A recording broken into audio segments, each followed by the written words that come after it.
আসসালামু আলাইকুম ওয়া রাহমাতুল্লাহি ওয়া বারাকাতুহু। আপনি হয়তো এখনো জানেন না, কিন্তু আপনার জীবনের সবচেয়ে ভয়ংকর সময়টা হয়তো শেষ ধাপে দাঁড়িয়ে আছে। আর আল্লাহ খুব শীঘ্রই আপনার পরীক্ষার ইতি টানতে চলেছেন। কিন্তু তার আগেই ৩টি ভয়ংকর নিশানি দেখা দেবে। যদি আপনি এই ৩টি নিশানি দেখতে পান, তাহলে বুঝে নিবেন শেষের ডাক এসে গেছে। এখনই সাবধান হওয়ার সময়। এখনই আল্লাহর দিকে ফিরে যাওয়ার সময়। কারণ কেউ জানে না কে বেঁচে থাকবে, কে না। আপনি প্রস্তুত তো? অনেকেই আল্লাহর পরীক্ষা বোঝে না। যখন কষ্ট বাড়তে থাকে, তখন ভাবে আল্লাহ আমাকে ফেলে দিয়েছেন। কিন্তু না, ঠিক তখনই আল্লাহ আপনাকে সবচেয়ে বেশি দেখছেন। এই ভিডিওটি হয়তো আপনার জন্য একটি শেষ সুযোগ। আপনি কি কখনো ভেবেছেন আল্লাহ কেন আপনাকে বারবার ধাক্কা দিচ্ছেন? কেন একটার পর একটা বিপদ, একটার পর একটা ব্যর্থতা? হয়তো সেটা আর শাস্তি নয়, বরং মুক্তির আগের আলামত। একটা প্রশ্ন করি, আপনি কি এমন অবস্থায় আছেন যেখানে সবকিছু একসাথে ভেঙে পড়েছে? পরিবার, রিজিক, স্বাস্থ্য, এমনকি মনোবল? তাহলে ভিডিওটি আপনার জন্য। কারণ শেষ পরীক্ষা শুরু হয়ে গেছে। প্রথম নিশানি, গভীর নিঃসঙ্গতা এবং ভেতরের কান্না। আপনি একা, অথচ চারিপাশেই মানুষ।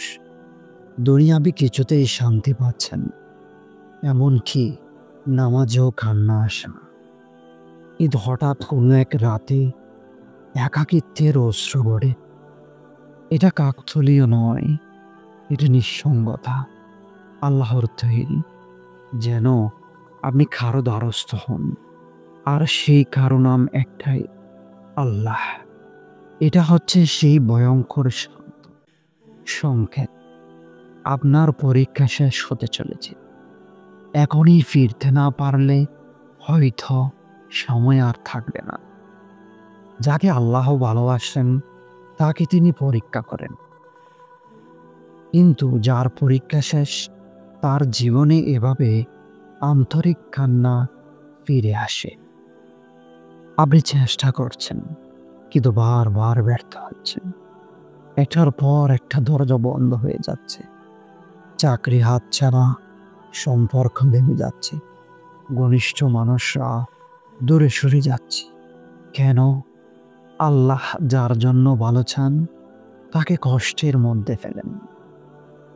এই দরজা বন্ধ হওয়া মানে আপনি পথভ্রষ্ট ছিলেন। এখন আল্লাহ আপনাকে সঠিক পথে টেনে আনছেন।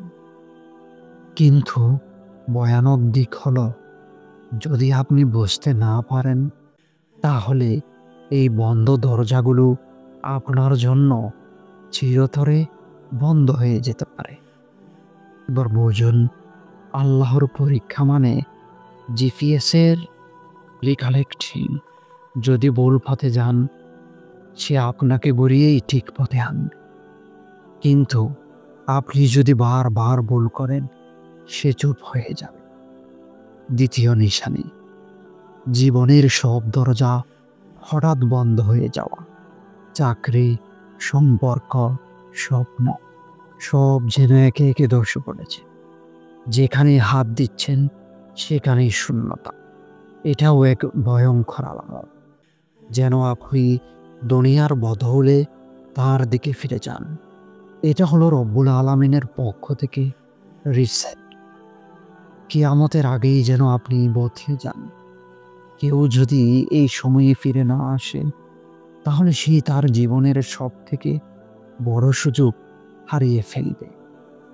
আপনি ঠিক এই সময়টা হয়তো ভাবছেন, আমার কপালে কিন্তু নেই। অথচ আল্লাহ বলছেন, কষ্টের পরে আসে সুপ্রসন্নতা। এখন প্রশ্ন হলো, আপনি অপেক্ষা করছেন তো?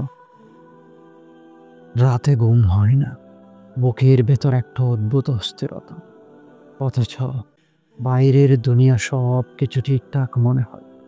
এটা আল্লাহর পক্ষ থেকে ভয়ানক সতর্কতা। মহান আল্লাহ বলেন যে আমার জিকির থেকে মুখ ফিরায় আমি তাকে সংকুচিত জীবন দেব। এই অস্থিরতা আসলে আপনার আত্মার চিৎকার। আল্লাহ আপনাকে ডেকেছেন, আর আপনি কি এখনো দুনিয়ার মোহে গা ভাসিয়ে দিবেন? সবাই চলে যাচ্ছে, যাদের আপনি আঁকড়ে ধরেছিলেন তারা আর আপনার পাশে নেই। এমনকি নিজের পরিবারের ভেতরেও আপনি বুঝে যাচ্ছেন কেউ নেই আপনার হয়ে। জানেন কেন? আল্লাহ বলেন, তোমরা যখন সবাই তোমাদের ছেড়ে যাবে তখন আমি যথেষ্ট হব। এটা ভয়ঙ্কর, কারণ আল্লাহ চাইছেন আপনি কেবল তার উপর ভরসা করুন, আর কারো নয়। ইউসুফ আলাইহিস সালাম কাকে কাছে পেয়েছে? কূপে পড়ে গেল? কেউ না। কিন্তু ঠিক তখনই তার কাহিনী শুরু হয়। আপনি কি এখনো সোশ্যাল মিডিয়ায় সুখ খুঁজছেন, অথচ কোরআনের পাতায় শান্তি রেখে দিচ্ছেন? তৃতীয় নিশানি, রাতের ঘুম হারাম হয়ে যাওয়া। এক অজানা ভয়। রাত গভীর হলে হঠাৎ করে ঘুম ভেঙে যায়, বুক ধড়ফড় করে, মনে হয় কিছু একটা হচ্ছে, ভয়ানক কিছু। আপনি অস্থির, অথচ কিছু বুঝতে পারছেন না।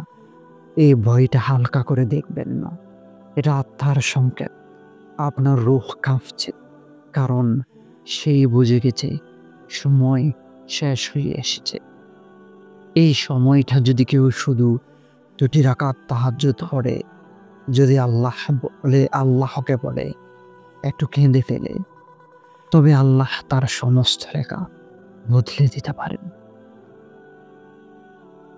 কিন্তু আপনি কি সেই একজন, নাকি আপনার রূহ কাঁপছে অথচ আপনি ঘুমিয়ে আছেন? তো প্রিয় দিনী ভাই ও বোনেরা, আপনি যদি এই 3টি নিশানিকে অনুভব করেন তবে ভয় পাবেন না, কিন্তু অবহেলাও করবেন না।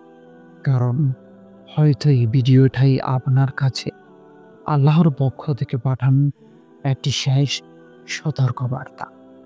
এই মুহূর্ত থেকেই ফিরে আসুন, নামাজে ফিরে আসুন, দোয়াতে ফিরে আসুন।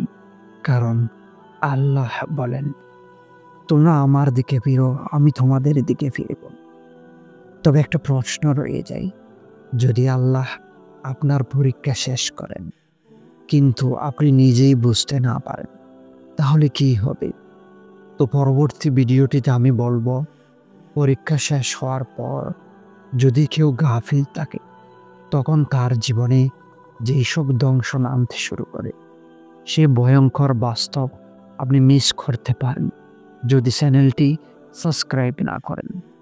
তবে এখনই চ্যানেলটি সাবস্ক্রাইব করে নিন, কারণ পরবর্তী ভিডিওটি সবার আগে যেন আপনার কাছে পৌঁছে যায়।